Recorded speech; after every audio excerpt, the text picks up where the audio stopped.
আসসালামু আলাইকুম ভিউয়ার, সবাই কেমন আছো? সকাল সকাল রিয়ান বাবু খেলছিল আর এখন আমি বানাতে চলে যাব নাস্তা। প্রথম নিয়ে নিলাম ময়দা। এগুলা আমি সিঙ্গারা বানাবো, তাই আমি ময়দাটা গুলে নিচ্ছিলাম। ময়দাটা গুলে নেওয়া শেষ। এখন আমি এটা আধা ঘন্টার জন্য রেস্টে রেখে দিব। এখন আমি আলুগুলাকে কিউব করে কেটে নিয়েছি। এখন রান্না করতে চলে যাব। ভিতরের পুরটা রেডি করছিলাম, প্রায় হয়ে গিয়েছে, আর একটু শুকিয়ে গেলে নামিয়ে নিব। এখন আমি বানিয়ে নিলাম এই সিঙ্গারাগুলো। বানানোর পর ভাজতে চলে যাব। এখানে আমি সিঙ্গারাগুলো বেজে নিচ্ছিলাম। সিঙ্গারাগুলো প্রায় ব্রাউন কালার চলে এসেছে।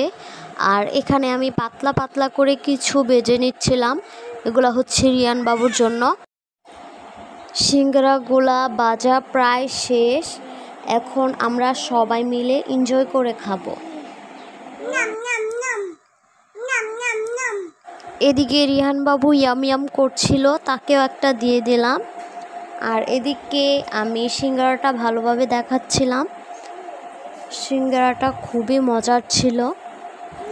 আর এই দিকে আমাদের রুবায়া ঠোঁটটা কেটে গেছে। সে সিঙ্গারা খাইতে গিয়ে সে অনেক কান্না করছিল আর আমাকে দেখাচ্ছিল তার ঠোঁটটা কেটে গেছে। এখন ঠোঁট কাটার বাহানায় সে কিছু একটা খাবে। তার বাবাকে বলছিল সে কোক খাবে। তারপরে দোকান থেকে গিয়ে ফ্রেশ গুগলি নিয়ে এলো আর তার ভাইয়ের জন্য নিয়ে এলো এইটা।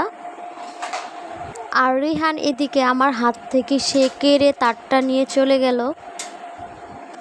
আজকের জন্য এই পর্যন্তই। ভিডিওটা সবার কাছে কেমন লাগলো অবশ্যই কমেন্ট করে জানাবে। আর সবাই অনেক বেশি ভালো থেকো। ইনশাআল্লাহ নেক্সট ভিডিওতে দেখা হবে।